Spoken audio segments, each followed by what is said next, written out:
In this video, I'm going to go over my 2025 Fish Texas Kayak Trailer T-MAXX. Hello and welcome to the Fishing with Gramps YouTube channel. My name is JT, and if you're looking for tips, tricks, reviews, how-tos, and a whole bunch of bass fishing, a whole lot of kayak bass fishing these days, you've come to the right spot. That's right, we got our brand new double Fish Texas Kayak Trailer known as the T-MAXX. This is my third Fish Texas Kayak Trailer over the last few years. Why my third and why a double? Because I've got several kayaks, a couple paddle kayaks that I can just throw on a creek or river. But more importantly, I've got two full-size fishing kayaks that I haul around everywhere I go. But we'll get into that in a little bit. Let's take a walk around this beautiful new Fish Texas Kayak Trailer, the T-MAXX. All right, we're just gonna start here at the back end. As you can see, it is a wide kayak trailer. This one will not even fit in my garage. Lefty and the one I had previous fit in the garage no problem, but since I'm hauling two full-size fishing kayaks, this thing is a beast. So as you can see, we got a sealed LED taillight, solid, sturdy construction, adjustable bunks for both sides. We've got real boat buckle ratchet straps, so you don't have to worry about those cheap ones like from Rhino coming apart, not working. And you'll have to pardon the wind noise. We just had a tornado through here not too long ago, and as you can see, half my tree is missing. And yeah, wasn't that long ago when that tree was sitting on top of my truck in the garage behind me. Full size. You don't get tires like this on a boat trailer. But Nick doesn't play around. 15-inch sweet rims. You can tell just by looking at the construction of this thing, it is heavy duty. Powder coated mesh that even I can walk on. I'm 260 pounds and I can jump up and down on this. It's not going anywhere. And even with Crocs, it's still not going to slip. Let me get my ass down before I fall. You got the front boat buckles on either side. Now you might notice right here under my T-MAXX sign, there's a 2-inch receiver. Why is that there? Well, because some days my knees don't want to work as well. I actually have a step that I can put into that. But you can also hook up one of those hitch toilets if you got to take a crap on the side of the road. Or more than likely, if you've got one of those receiver grills, if you're out camping and kayaking, you can hook it up right in there. On this side, I've got a guide for the XTR, put it up right in there. And then you'll see across, all the way across, you got tie down straps to run through your front either handle for a third point of contact, just for safety. You can see, like Nick calls it, the arrow design of his frames. Got plenty of lights that shine up into and light the whole area. We'll show that here in a bit. So let's look at the lights that come in my Fishing with Gramps edition. Got a light box, lights here on the inside so I can see everything I need in and out when it's dark out. Rocker number 2, rigging lights.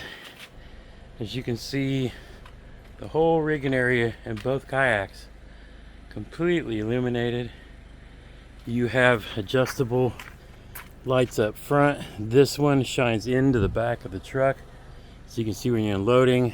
These two you can point wherever you want, and obviously double here on the rail, one front back over each ends of the kayak, completely illuminated all the way around. And then the one I really love, and this actually comes on when you put it in reverse. Look at that backup light. You're backing down to the ramp or backing into your driveway after a long day of fishing, coming home late. That light kicks on when you put it in reverse. Really cool. Your boat buckles come across and fasten into these two loopholes. You'll notice I've also got a lock system cable, and I've just got it draped through the frame, but that way it's there if I'm traveling on the highway. I will run it through the scuppers of the 1 or 2 kayaks that I have on. And up there, the Yakima rod box. Makes it nice and easy. You can stand in the kayak, unload straight into your black pack.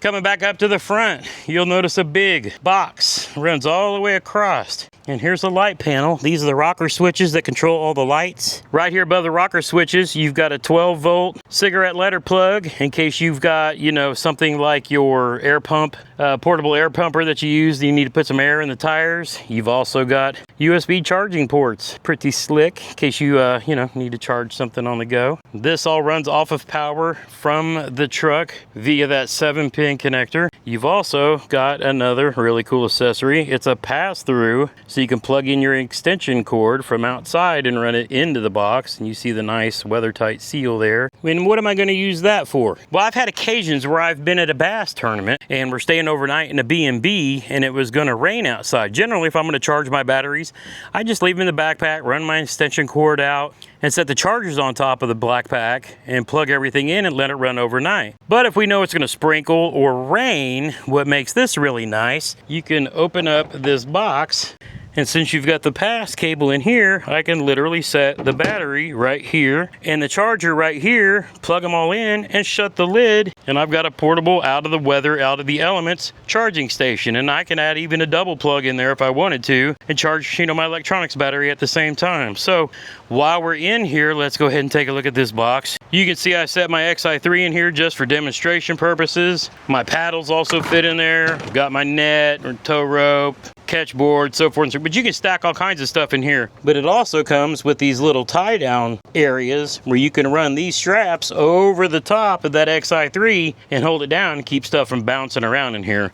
Like I said, I haven't really figured out how I'm going to lay this out yet, but I just wanted to lay this stuff in here so you can see kind of that it would fit with no problem. I can pack the XI3 in here, a spare battery, and my NK300 in here with its battery while we're traveling, and that way I have one as a backup should the other one fail. My kayaks are rigged up with both the front and the rear mounts, so I can switch, you know, if I had to, if I had a motor fail. And as you can see, it's double handled, double locks, keep it nice and secure. Now I'm running back down the side of the trailer, got LED running lights here and here. This thing is well lit up. Now one of the things I've done, and I've actually ordered replacements for these already, I'm gonna get black straps and a black bungee, but you can see I've got a bungee tied up on the crossbar and then 2 loop straps run down to the other 2 little loopholes for the belt buckle. All right, let's take a quick look at the tongue of this trailer. You can see it's got a double wheel set, which makes rolling this thing around a whole lot easier than a single wheel. It's got the 2 metal clips with like spring-loaded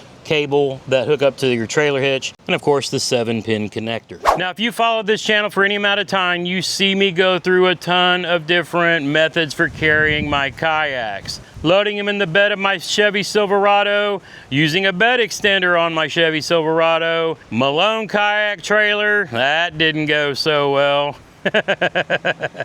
I've done some DIY trailers, and then I had my original Fish Texas kayak trailer. As soon as I saw Nick driving his Hobie up onto the back of that trailer, I knew I had to have one. My initial one was meant to carry 1 fishing kayak and 2 paddle kayaks, and immediately when I saw these doubles come out, I put in an order with Nick to get a double. And while that was being made, I was rolling around with the Fish Texas kayak trailer I like to call Lefty, and that was great for carrying around 1 fully loaded fishing kayak and then another smaller kayak off to the side. But I love being able to walk up and down the deck, drive on and off of it with my Newport motor. And don't think you can't do this with a bow mount trolling motor. You just load it up backwards. Or if you're like me, sometimes you get lazy, I'll have my brother back me in just like I would a boat, get pushed off, drop my trolling motor down, and come back and let him go park the truck for me. But let me tell you what, I've been through a bunch of different trailers. If you're looking for something heavy duty, this thing is a beast. The material used to build this trailer is thicker and bigger than any kayak trailer you're gonna find on the market. It's truly built like a boat trailer with better tires, so that, you know, if you want to cruise down the highway in Texas where it's like 75-mile-an-hour speed limit and everybody rolls a little faster than that, this trailer will haul your full-size fishing kayaks with no problem. And with the Yakima rod locker on top, I can take that off in a couple minutes and throw another kayak up there if we're going camping. Easy peasy. If you want to go check out the various models, because they come in all kinds of different price points, and I think a lot of people might get intimidated for a price like for a trailer like this. If you're traveling and fishing tournaments and hauling around 2 full-size kayaks, you're gonna make an investment in a trailer like this. You see Abby Abonanza with a trailer like this. You see Greg Blanchard with a trailer like this. You see Romel from Newport Vessels with a trailer. Mike Iaconelli with a trailer like this. Folks who travel, and I'm not there yet, but I'm getting there because I'm working my way towards retirement here in a few years. But if you're looking for something more affordable, check out, they've got the MiniMax. Check out the website below and get a hold of Nick and get your order put in. Now, I also know that here in the near future, Dugout Bait and Tackle is going to be carrying the Fish Texas kayak trailers, and so is the Eco Fishing Shop. Nick is branching out because there's a lot of demand for kayak trailers like this that are meant to haul big gear all over the country. Just makes life so much better. I always say buy once, cry once. You see that with some of the fishing gear I use, the electronics, things like that. If you do it one time, then it's done. You move on to the next thing. But I know everybody doesn't do that. So like I said, they make a MiniMax if you're looking for a more affordable single option to get you around if you're just doing like state derbs, or you're only carrying one kayak when you're traveling nationally. Any comments or questions, drop them down below. If you want to see my rigged out review of my Bonafide XTR 130, I'll drop a link to that right here. Until next time, get outside where you can and make some memories. One cast at a time.